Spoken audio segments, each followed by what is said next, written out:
നമസ്കാരം. ആസാദി വാർത്തയുടെ നൈറ്റ് എഡിഷനിലേക്ക് സ്വാഗതം. നോക്കാം ഇന്നത്തെ പ്രധാനപ്പെട്ട വിശേഷങ്ങൾ. ആരും അന്താരാഷ്ട്ര ജഡ്ജിയോ ലോക പോലീസോ ചമയേണ്ട ചൈന.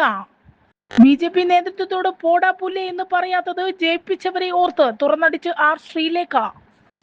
അർഹരായ മുഴുവൻ പേരെയും വോട്ടർ പട്ടികയിൽ ഉൾപ്പെടുത്താൻ അടിയന്തര നടപടി. രേഖകൾ യുദ്ധകാലാടിസ്ഥാനത്തിൽ ലഭ്യമാക്കാൻ നിർദ്ദേശം. വീട്ടിലെത്തി 91 വയസ്സുകാരുടെ ചർമ്മം സ്വീകരിച്ച് സ്കിൻ ബാങ്ക് ടീം. കുടുംബാംഗങ്ങളെ നന്ദി അറിയിച്ച് ആരോഗ്യമന്ത്രി. സതീശന് പുറമെ മണപ്പാട്ട് ഫൗണ്ടേഷനെതിരെയും CBI അന്വേഷണത്തിന് ശുപാർശ. സ്കൂൾ കലോത്സവത്തിന് തൃശൂർ സജ്ജം. 25 വേദികൾ, 249 മത്സര ഇനങ്ങൾ. വിശദമായ വാർത്തകളിലേക്ക് പോകാം. ഒരു രാജ്യവും അന്താരാഷ്ട്ര ജഡ്ജിയോ ലോക പോലീസായോ പ്രവർത്തിക്കേണ്ടതില്ലെന്ന് ചൈന. എല്ലാ രാജ്യങ്ങളുടെയും പരമാധികാരവും സുരക്ഷയും അന്താരാഷ്ട്ര നിയമങ്ങൾക്ക് അനുസരിച്ചാകണമെന്ന് ചൈനീസ് വിദേശകാര്യമന്ത്രി വാങ് യി പറഞ്ഞു. വെനസ്വേലൻ പ്രസിഡന്റ് നിക്കോളാസ് മഡുറോയെയും ഭാര്യ സിരിയ ഫ്ലോറസിനെയും അമേരിക്ക തട്ടിക്കൊണ്ടുപോയി ജയിലടച്ചതിന് പിന്നാലെയാണ് പ്രതികരണം. ഒരു രാജ്യവും ലോകത്തിൻ്റെ പോലീസായി പ്രവർത്തിക്കേണ്ടതില്ലെന്ന് ചൈന വിശ്വസിക്കുന്നു. ലോകത്തിൻ്റെ വിധികർത്താവാണെന്ന് അവകാശപ്പെടാൻ ഒരു രാജ്യത്തെയും അനുവദിക്കില്ല. ഞായറാഴ്ച ബീജിംഗിൽ പാകിസ്ഥാൻ വിദേശകാര്യമന്ത്രി ഇഷാഖ് ദാറുമായി നടത്തിയ കൂടിക്കാഴ്ചയിൽ വാങ് യി വ്യക്തമാക്കി. വെനസ്വേലയിൽ അമേരിക്ക നടത്തിയ അട്ടിമറിയെ തുടർന്ന് ഐക്യരാഷ്ട്രസഭയുടെ സുരക്ഷാ കൗൺസിൽ അടിയന്തര യോഗം ചേരണമെന്ന ആവശ്യത്തിന് ചൈന പിന്തുണ പ്രഖ്യാപിച്ചിട്ടുണ്ട്. വെനസ്വേലയിലെ US നടപടിയെക്കുറിച്ച് ചർച്ച ചെയ്യാൻ സുരക്ഷാ കൗൺസിൽ അടിയന്തര യോഗം വിളിക്കുന്നതിനെ ചൈന പിന്തുണക്കുന്നതായി വിദേശകാര്യ മന്ത്രാലയം വക്താവ് ലിൻ ചിയാൻ വാർത്താസമ്മേളനത്തിൽ. മേയർ സ്ഥാനം നഷ്ടമായതിന് പിന്നാലെ BJP നേതൃത്വത്തിനെതിരെ പരസ്യ വിമർശനം തുടർന്ന് ശ്രീലേഖ. മേയർ സ്ഥാനം വാഗ്ദാനം ചെയ്തുകൊണ്ടാണ് മത്സരിച്ചത്. ഒടുവിൽ രാജേഷിന് വേണ്ടി നേതൃത്വം തഴഞ്ഞു. BJP നേതൃത്വത്തോട് പോടാ പുല്ലേ എന്ന് പറഞ്ഞ് ഇറങ്ങി ഓടാത്തത് ജയിച്ചവരെ ഓർത്തിട്ടാണെന്നും ശ്രീലേഖ പറഞ്ഞു. ഓൺലൈൻ മാധ്യമത്തിന് നൽകിയ അഭിമുഖത്തിലാണ് ശ്രീലേഖയുടെ തുറന്നു പറച്ചിൽ. തെരഞ്ഞെടുപ്പിന് ഇറങ്ങിയത് കൗൺസിലർ ആകാൻ മാത്രമല്ല, മേയറാകുമെന്ന വാഗ്ദാനത്തിന് പുറത്താണ് മത്സരിച്ചത്. എല്ലാ മാധ്യമങ്ങളും ചർച്ചയും അത്തരത്തിലായിരുന്നു. അവസാന നിമിഷം വരെയും പ്രതീക്ഷിച്ചു. ഇത് അംഗീകരിക്കുന്നു. രാഷ്ട്രീയമാകുമ്പോൾ ഓരോരുത്തരുടെയും താല്പര്യത്തിനനുസരിച്ചാണല്ലോ. വിഷമം മറച്ചുവെക്കാതെ ശ്രീലേഖ പറഞ്ഞു.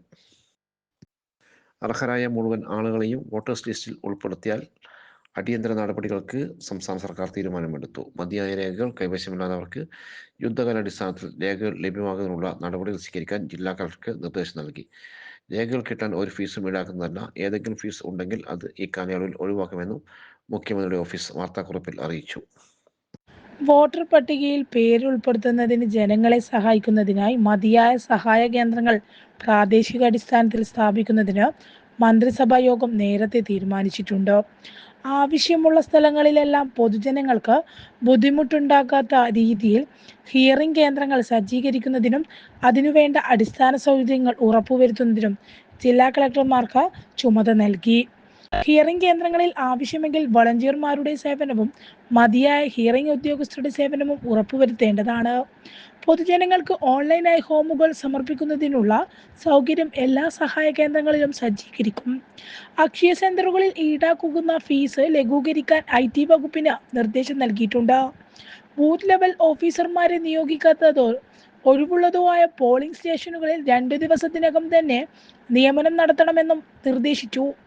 EROE, അഡീഷണൽ AERO തസ്തികകളിൽ വിരമിക്കൽ മുഖേന ഉണ്ടാകുന്ന ഒഴിവുകൾ ഉടനടി നികത്തുകയും പകരം ആളെ നിയമിക്കുന്ന മുറയ്ക്ക് മാത്രം അനുവദിക്കുകയും ചെയ്യേണ്ടതാണ്. ഈ കാലയളവിൽ ബന്ധപ്പെട്ട ഉദ്യോഗസ്ഥരുടെ സ്ഥലം മാറ്റം നടത്താൻ പാടില്ല. മുൻകൂർ അനുമതിയില്ലാതെ അവധി അനുവദിക്കരുത്. കരട് പട്ടികയിൽ നിന്നും വിട്ടുപോയ അർഹരായ എല്ലാവരെയും വോട്ടർ പട്ടികയിൽ ചേർക്കുന്നതിനുള്ള ബോധവൽക്കരണം നടത്തും. K-സ്മാർട്ട് വഴി ലഭ്യമാക്കേണ്ട സർട്ടിഫിക്കറ്റുകൾക്ക് കാലതാമസം നേരിടുന്നെങ്കിൽ അത് നേരിട്ട് പഞ്ചായത്ത് മുഖേന ലഭ്യമാക്കുന്ന കാര്യം പരിശോധിക്കുവാൻ തദ്ദേശ വകുപ്പിനോട് ആവശ്യപ്പെട്ടു. ക്യാമ്പുകളിൽ ഒരു K-സ്മാർട്ട് ഹെൽപ്പ് ഡെസ്ക് സജ്ജീകമാക്കുമ്പോൾ നിർദ്ദേശം നൽകിയിട്ടുണ്ട്.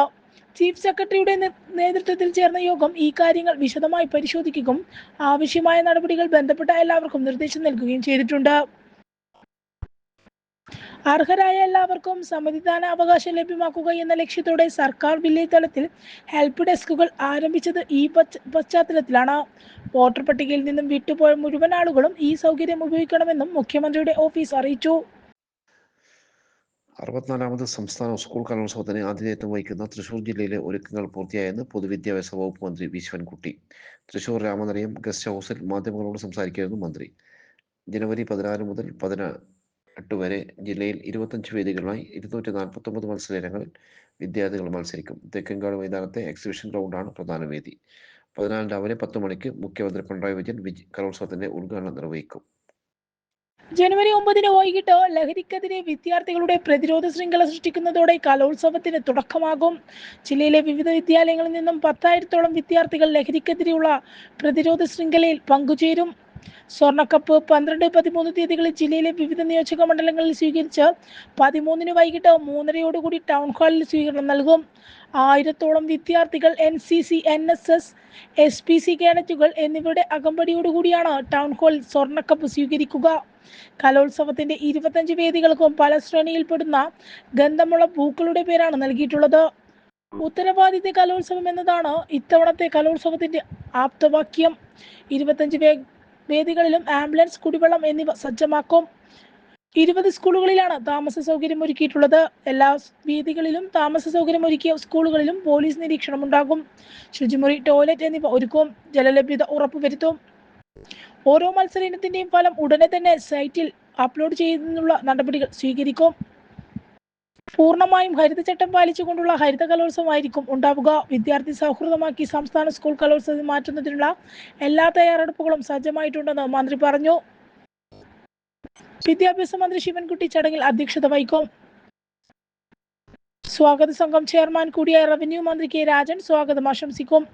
ഉന്നത വിദ്യാഭ്യാസ സാമൂഹ്യനീതി വകുപ്പ് ഡോക്ടർ ആർ ബിന്ദു, കേന്ദ്ര സഹമന്ത്രി സുരേഷ് ഗോപി, മറ്റു മന്ത്രിമാർ, MLA മാർ, ജില്ലാ പഞ്ചായത്ത് പ്രസിഡന്റ്, ജില്ലാ കളക്ടർ, സിറ്റി പോലീസ് കമ്മീഷണർ തുടങ്ങിയവർ ചടങ്ങിൽ സംബന്ധിക്കും. ചടങ്ങിൽ ഉത്തരവാദിത്ത കലോത്സവം സംബന്ധിച്ച വിശദീകരണം പൊതുവിദ്യാഭ്യാസ secretary doctor K Vasuki IAS നൽകും. മന്ത്രിമാരെ K Rajan, doctor R Bindu, പൊതുവിദ്യാഭ്യാസ ഡയറക്ടർ NSK ഉമേഷ്, പൊതുവിദ്യാഭ്യാസ അഡീഷണൽ ഡയറക്ടർ RS ഷിബു എന്നിവർ വാർത്താ സമ്മേളനത്തിൽ പങ്കെടുത്തു. പുനർജനി തട്ടിപ്പിൽ പ്രതിപക്ഷ നേതാവ് VD സതീശനെ കൂടാതെ വിദേശ ഫണ്ട് സ്വീകരിച്ച NGO മണപ്പാട്ട് ഫൗണ്ടേഷനും CEO അമീർ അഹമ്മദിനെതിരെ CBI അന്വേഷണത്തിന് വിജിലൻസ് ശുപാർശ. വിദേശ നാണയ വിനിമയ ചട്ടം നിയമപ്രകാരം CBI അന്വേഷണം വേണമെന്നാണ് വിജിലൻസിന്റെ ശുപാർശ. പ്രതിപക്ഷ നേതാവിന് വിജിലൻസ് ക്ലീൻ ചിറ്റ് നൽകിയെന്ന കള്ളം ചില മാധ്യമങ്ങൾ പ്രചരിപ്പിക്കുന്നതിനാണ് പുതിയ വിവരം പുറത്തു വന്നത്. പുനർജനി പദ്ധതിയുടെ പേരിൽ VD സതീശൻ വിദേശത്ത് നിന്നും പണം പിരിച്ചതിലെ ക്രമക്കേട് CBI അന്വേഷിക്കണമെന്ന വിജിലൻസ് ശുപാർശയ്ക്ക് ഒപ്പം തന്നെയാണ് മണപ്പാട്ടിനെതിരെയും അന്വേഷണ ആവശ്യം. FCRA നിയമലംഘനം, സ്വകാര്യ സന്ദർശനത്തിനായി കേന്ദ്ര സർക്കാരിൽ നിന്ന് അനുമതി നേടിയ ശേഷം വിദേശത്ത് പോയി ഫണ്ട് സ്വരൂപിച്ചു, അത് കേരളത്തിലെ അക്കൗണ്ടിലേക്ക് എത്തിച്ചതിലെ നിയമലംഘനം എന്നിവ വിജിലൻസ് ചൂണ്ടിക്കാട്ടിയിട്ടുണ്ട്. ക്വാണ്ടം സയൻസ് എക്സിബിഷൻ ശാസ്ത്ര പ്രഭാഷണ പരമ്പരയ്ക്ക് കണ്ണൂർ ജില്ലയിൽ തുടക്കമായി. ജില്ലാതല ഉദ്ഘാടനവും മേഘാലയ ചീഫ് സെക്രട്ടറിയും കണ്ണൂർ സ്വദേശിയുമായ ഡോക്ടർ ഷക്കീൽ അഹമ്മദിനുള്ള ആദരവും പുരാവസ്തു രജിസ്ട്രേഷൻ മന്ത്രി രാമേന്ദ്രൻ കടന്നപ്പള്ളി നിർവഹിച്ചു. കണ്ണൂർ കൃഷ്ണമേനോൻ വനിതാ കോളേജിൽ നടന്ന പരിപാടിയിൽ KV സുമേഷ് MLA അധ്യക്ഷയായി. M Divakaran, vice principal doctor Santhosh Kumar, PP Babu, college union chairman Nasiya Saleem, KP Pradeepan എന്നിവർ സംസാരിച്ചു. T ഗംഗാധരൻ ഡോക്ടർ ഷക്കീൽ അഹമ്മദിനെ പരിചയപ്പെടുത്തി സംസാരിച്ചു. കോളേജ് പ്രിൻസിപ്പൽ KT ചന്ദ്രമോഹൻ സാധുവും ബിജു നെടുവാലൂർ നന്ദിയും പറഞ്ഞു. 13 മുതൽ 17 വരെ നടക്കുന്ന കണ്ണൂർ വനിതാ കോളേജ് 50ാം വാർഷികാചരണത്തിന്റെ ഭാഗമായി ലിറ്റററി ഫെസ്റ്റ്, നാട്ടറിവ്, നാടൻ പാട്ടുകൂട്ടം, food fest, film festival, Gaza photo പ്രദർശനം, ഗ്ലാസ് ബോവിംഗ് ഡെമോൺസ്ട്രേഷൻ, ഫോട്ടോ പ്രദർശനം തുടങ്ങി വിവിധ പരിപാടികൾ ക്വാണ്ടം എക്സിബിഷന് പുറമെ നടക്കും. പൈതൃകോത്സവത്തിൽ ചൊവ്വാഴ്ച മട്ടന്നൂരിന്റെ രാഗതാള വിസ്മയം. ജനുവരി 6 ചൊവ്വാഴ്ച വൈകുന്നേരം 5 മണിക്ക് പൈതൃകോത്സവത്തിന്റെ സമാപന ചടങ്ങിൽ പുരാവസ്തു പുരാരേഖ മ്യൂസിയം രജിസ്ട്രേഷൻ വകുപ്പ് മന്ത്രി രാമചന്ദ്രൻ കടന്നപ്പള്ളി സമാപന പ്രസംഗം നടത്തും. Kannur corporation deputy mayor KP Thahir അധ്യക്ഷത വഹിക്കും. തുടർന്ന് ചരിത്രകാരനും പ്രഭാഷകനുമായ ഡോക്ടർ PJ വിൻസെന്റ് മുഖ്യപ്രഭാഷണം നടത്തും. മട്ടന്നൂർ ശങ്കരൻകുട്ടി മാരാരും പ്രകാശ് ഉള്ളേരിയും ചേർന്ന് അവതരിപ്പിക്കുന്ന ദ്വയാരാഗതാള വിസ്മയത്തോടെ പൈതൃകോത്സവത്തിന് തിരശ്ശീല വീഴും.